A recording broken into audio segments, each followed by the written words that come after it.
করার সুযোগ প্রভু আমাকে দিয়েছেন। আমি পরমেশ্বরকে অসংখ্য অসংখ্য ধন্যবাদ জানাই কি প্রভু সত্যি এই সময় আমাকে দিয়েছেন এবং আমি তোমাদের সামনে আসতে পেরেছি। আমি পরমেশ্বরের দাস, প্রফেট সমীর দাস। আজকের এক নতুন এপিসোড এবং আজকের এক নতুন বিষয়, নতুন অধ্যায় যা তোমাদের সামনে এবং পরমেশ্বরের বচন দ্বারা তা আমি প্রকাশ করব। এবং প্রভু সত্যি অনেক বড় দয়া আর অনুগ্রহ করেছেন, যে দয়া যে অনুগ্রহ দ্বারা আমরা পরমেশ্বরের প্রতি, পরমেশ্বরের অনুগ্রহের প্রতি আমরা আরও আকর্ষিত হচ্ছি। কি সত্যি প্রভু দিন প্রতিদিন আমাদেরকে কত রক্ষা করতেছেন, আমাদেরকে বাঁচাচ্ছেন প্রভু পরমেশ্বর, তাই না? দেখো, রোজ আমাদের জীবনে প্রত্যেক দিন নতুন নতুন বাক্য বচন পরমেশ্বর দিচ্ছেন। আর সত্যিই তো প্রভু পরমেশ্বর আমাদেরকে সামলে রেখেছে, না হলে আমরা আজ হতাশার মধ্যে আজ আমাদের জীবন ভারগ্রস্ত হয়ে থাকতো। কিন্তু আজ সত্যি ভেবে দেখো তো, আজ সদাপ্রভুর দয়াতে, সদাপ্রভুর অনুগ্রহে আমরা এক নতুন জীবন পুরস্কার পেয়েছি সদাপ্রভুর কাছ থেকে। তা নাহলে আমরা কোথায় হারিয়ে যেতাম, কোথায় আজ আমরা পড়ে থাকতাম, কোন স্থানে আমরা পড়ে থাকতাম। কিন্তু সেখান থেকে সদাপ্রভুই আমাদেরকে বাঁচাচ্ছেন, সেখান থেকে সদাপ্রভুই আমাদেরকে রক্ষা করছেন, তাই না? আজ না জানি কোন অসুবিধা, কোন সমস্যায় আমরা পড়তাম, জীবনের হয়তো অধ্যায় আমরা বুঝতে পারতাম না। কিন্তু প্রভু যিশুর দয়াতে আজ আমরা সেই সত্যকে জানতে পেরেছি, সত্য পথকে জানতে পেরেছি। এসো, আমি কথা না বাড়িয়ে আজকের বচন অনুসারে আমি কথা বলতে চাই। আজকের বাইবেল বাণী অনুসারে আমি কথা বলতে চাই, যে বাইবেল বাণী সত্যি আমাদেরকে চমৎকার করেন, যে বচন সত্যি আমাদেরকে চমৎকার করেন এবং অনুগ্রহ করেন। তার সত্য পরমেশ্বরের মহিমার জন্য প্রভু আমাদের কাছে আজ এই বচন দিয়েছেন। আমি এফেসীয় তার 2 অধ্যায় 4 এবং 5 এই বচনকে দেখব। লেখা আছে, কিন্তু ঈশ্বর দয়াধনে ধনবান বলিয়া আপনার যে মহাপ্রেম আমাদিগকে প্রেম করিলেন, তৎপ্রযুক্ত আমাদিগকে এমনকি অপরাধে মৃত আমাদিগকে খ্রিস্টের সহিত জীবিত করিলেন। অনুগ্রহই তোমরা পরিত্রাণ পাইয়াছ। আমেন। ঈশ্বর দয়াধনে ধনবান। আমরা যে কিছু বিশেষ করেছি, কার্যকারী বা মহত্ব কিছু করে দিয়েছি তার জন্য বা তার কারণে ঈশ্বর আমাদেরকে মনোনীত করেছে, বাইবেল বলছে নো, এরকম কিছুই আমরা করিনি। তারপরও বাইবেল বলছে এমনকি অপরাধে মৃত আমাদিগকে খ্রিস্টের সহিত জীবিত করিলেন। আমরা বিভিন্ন অপরাধে, বিভিন্নভাবে অপরাধী ছিলাম, কিন্তু সেখান থেকে পরমেশ্বর আমাদের উপরে দয়া করছেন।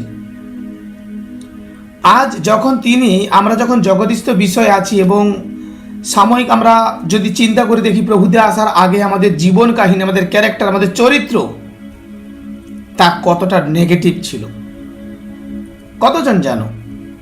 যদি আমাদের নিজেদের জীবনকে দেখি, তা সত্ত্বেও প্রভু আমাদেরকে বাঁচালেন এবং আমাদেরকে ফিরালেন এবং খ্রিস্টের সহিত আমাদেরকে জীবিত করলেন।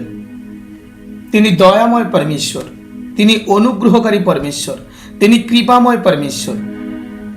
তার দয়া, তার প্রেম অতি উত্তম। আর সত্যি যখন আমরা প্রভুর এই প্রেমের প্রতি আমরা দেখি, প্রভুর এই প্রেমকে আমাদের জীবনে আমরা দেখি, তা অতি মহৎ আমাদের জীবনে কার্যকারী করে। বাস্তবতা আমাদের জীবন যেন থমকে ছিল, এক হতাশাগ্রস্ত হয়েছিল, কিন্তু ঈশ্বর তার দয়াধনে, তার দয়াতে তিনি আমাদেরকে মনোনীত করে তার পুত্রের নামে আমাদেরকে জীবিত করলেন। যখন আমরা সদাপ্রভুর কাছে, কখনো সদাপ্রভুর কাছে কিছু চাইনি বা সদাপ্রভুকে প্রসন্ন করার কোনো সিদ্ধান্ত নেইনি। আমরা এই জগতে সবাইকে খুশি করার চেষ্টা করেছি, সবাইকে খুঁজেছি, ঈশ্বরকে খুঁজিনি, কিন্তু ঈশ্বর আমাদেরকে খুঁজেছেন। ঈশ্বরকে খুশি করারও চিন্তা আমরা করিনি, কিন্তু ঈশ্বর আমাদেরকে খুশি করেছেন। ভাবো তো, যখন আমরা জগদীস্থ বিষয় ছিলাম, কতজন ঈশ্বরকে খুঁজেছিল? যার খোঁজ করনি তিনি তোমাকে বাঁচানোর জন্য তার পুত্রকে বলিদান করলেন। যাকে তুমি কোনোদিন জানতেই না, সে তোমার কাছে আপনজন করলো।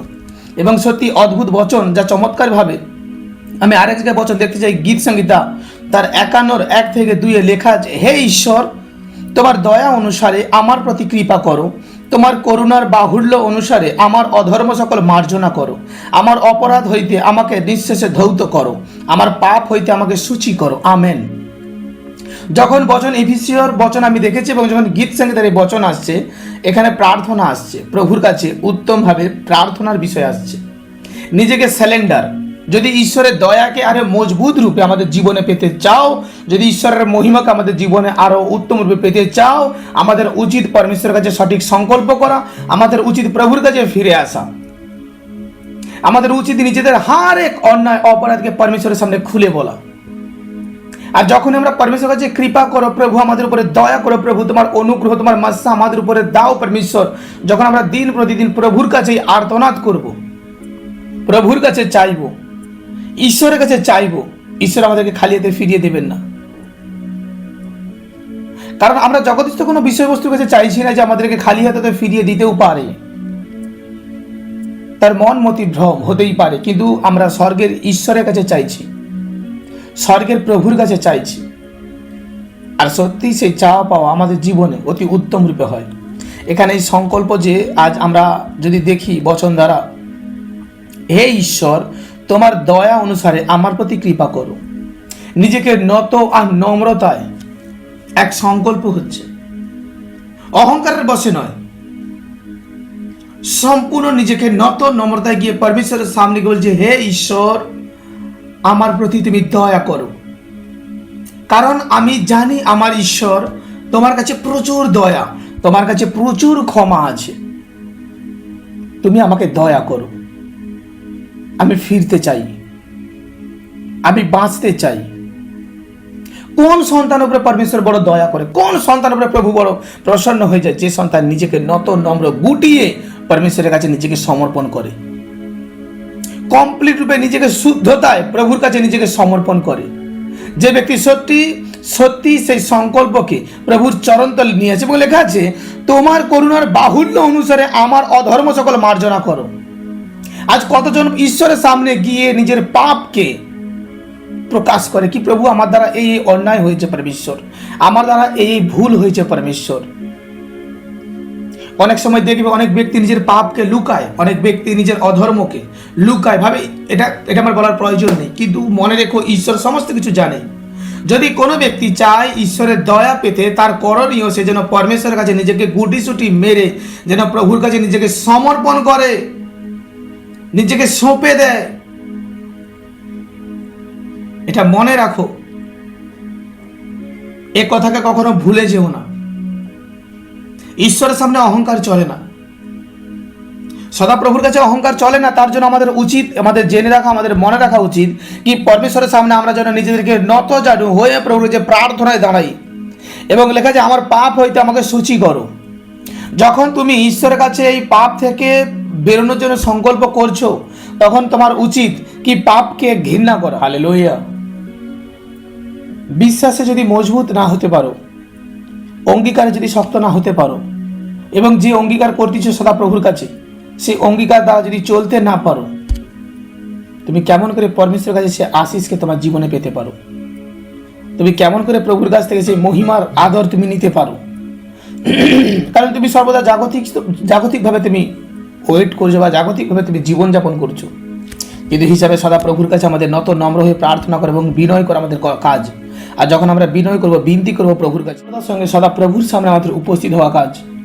পরমেশ্বরের কাছে আমাদেরকে নিজেদেরকে নত আর গুটিছুটি মেরে আমাদের দাঁড় করানো কাজ। আর প্রভুর কাছে যখন আমরা বিনতি করব, প্রভুর অদ্ভুত দয়া আমাদের জীবনে কার্যকারী করে। দেখো 2 বংশাবলীতে 30:9 লেখা আছে, কারণ তোমাদের ঈশ্বর সদাপ্রভুর কৃপাময় ও স্নেহশীল, যদি তোমরা তাহার প্রতি ফিরো তবে তিনি তোমাদের হইতে মুখ ফিরাইবেন না। হালেলুয়া। পরমেশ্বর কথা দিচ্ছেন, আমাদের ঈশ্বর কৃপাময় এবং দয়াময় পরমেশ্বর। যদি কোনো ব্যক্তি মন ফিরায় আর পরমেশ্বরের প্রতি ফিরে, প্রভু কখনো তার থেকে বঞ্চিত হবে না, প্রভু কখনো তার থেকে দূরে যাবে না, এটা মনে রেখে দিও। যখন বাইবেল আমাদেরকে এই পয়েন্ট বলছে কি পরমেশ্বর কৃপাময়, তিনি দয়াময়, তিনি অনুগ্রহকারী প্রভু, আমাদের উচিত প্রভুর কাছে ফেরা, প্রভুর প্রতি মন ফেরাও আর পরমেশ্বরের কাছে বিনতি করো। যদি অনুরোধ করতে হয়, যদি হাত পেতে চাইতেই হয়, সদা প্রভুর কাছে চাও। দেখো তুমি কত আনন্দের জীবনকে কাটাবে। দেখো পরমেশ্বরের মহাত্ম দয়া কৃপা তোমার জীবনে কত অদ্ভুত রূপে কার্যকারী করে। কারণ সদাপ্রভু বড় মহান আর কৃপাময়, তিনি আশিসিত পরমেশ্বর, তিনি অনুগ্রহ দেনেওয়ালা পরমেশ্বর। বিশ্বাস রাখো, ভরসা করো, প্রভুর অদ্ভুত মহিমা আমাদের জীবনে কার্যকারী করে। তার জন্য বাইবেল আমাদেরকে সাক্ষ্য দিচ্ছে, তার জন্য বাইবেলের বচন আজ আমাদেরকে বলছে, যদি তোমরা তাহার প্রতি ফিরো তবে তিনি তোমাদের হইতে মুখ ফিরাইবেন না। যে কোনো ব্যক্তি যদি সদাপ্রভুর উপরে ভরসা রাখে, ঈশ্বরের উপরে বিশ্বাস করে, ঈশ্বর তার প্রতি কখনো মুখ ফিরিয়ে নেবেন না। তোমার হতাশাকালে, তোমার সংকটকালে, তুমি যে কোনো পরিস্থিতিতে আছো, তুমি যে কোনো পয়েন্টে তুমি দাঁড়িয়ে আছো, সদাপ্রভু তোমাকে সেই পয়েন্ট থেকে রক্ষা করবেন। সদাপ্রভু তোমাকে সেই বিষয় থেকে রক্ষা করবেন। সদাপ্রভু তোমার জীবনে বড় অনুগ্রহ করবেন। সদাপ্রভু তোমার জীবনকে আরো আগে বাড়াবেন। তোমাকে তিনি রক্ষা করবেন, তোমাকে তিনি বাঁচাবেন, কারণ তিনি কথা দিয়েছেন যদি তুমি ঈশ্বরের প্রতি ফিরো, ঈশ্বর মুখ ফিরিয়ে নেবেন না। ঈশ্বর কথা দিয়ে কথা রাখতে জানেন। ঈশ্বর মহিমাময় পরমেশ্বর। তাই বিশ্বাস করো, ঈশ্বরের দয়া যদি তোমার জীবনে তুমি পেতে চাও, পরমেশ্বরের প্রতি ফিরো। প্রভু আমার দয়াময়, প্রভু আমার কৃপাময়, প্রভুর অদ্ভুত মহিমা তোমার জীবনে তুমি দেখবে পবিত্র যিশু নামে। হালেলুয়া। God bless all. দেখা হবে আগামী কোনো এপিসোডে। বিশ্বাস রাখো, পরমেশ্বরের বড় মহিমা তোমার জীবনে হতে চলেছে। আমেন।